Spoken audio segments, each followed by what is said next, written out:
I did a Masters by Research at the Queensland University of Technology in Brisbane, and I was studying economics. And I got into this field because I did a work experience unit in my undergraduate degree. I completed work experience with the CSIRO, and that's how I met my supervisor, and I got really into natural resource economics.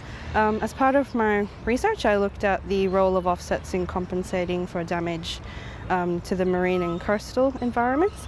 So to do that, I had a look at the preferences of the Queensland public for environmental offsets. Okay, so we administered an online survey to the Queensland public, and we asked them what their preferences were for, or the aim was to find what their preferences were for environmental offsets, and we did that through the use of choice, what we call a choice experiment. So to do that, we gave them a hypothetical scenario where there was a development that was going to impact migratory shorebirds in Queensland. From that, we gave them a set of offset options, and they had to choose their most preferred, or we asked them to choose their most preferred offset option.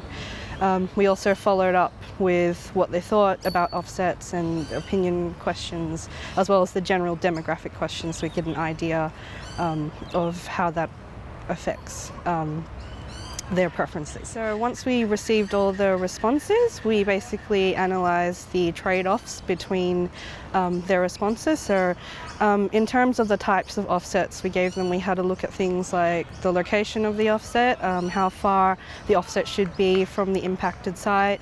A direct offset is one which uses some on-ground improvement to the site, or an indirect offset, so it can include things like research and education.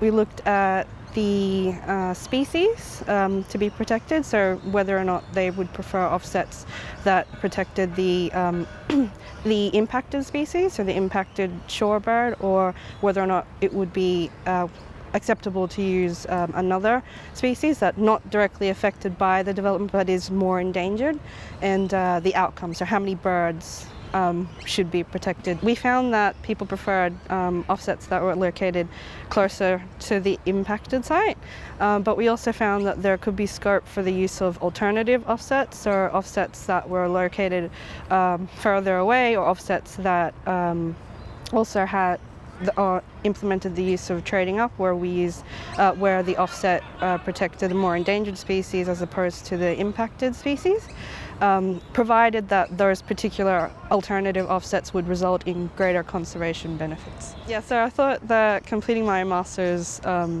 was a happy feeling, but I was happy that I got a lot of support throughout it. It was quite challenging at times, but I'm really happy with the end result. There's a growing body of knowledge at the moment with respect to marine biodiversity offsets, so I thought it'd be a good area to get into to do a master's. In some cases, the marine environment, it's hard to create an environmental offset given the physical difficulties of restoration, and there's high scientific uncertainty in some areas with respect to damage and restoration. Human activity can result in negative impacts towards the environment, so in terms of compensating for that damage, then we'd have to look at things like offsets, and it's important to get that balance right and to make sure that offsets are designed appropriately. So this particular research would also assist in finding what's acceptable to the public, and it can also be of use to policymakers.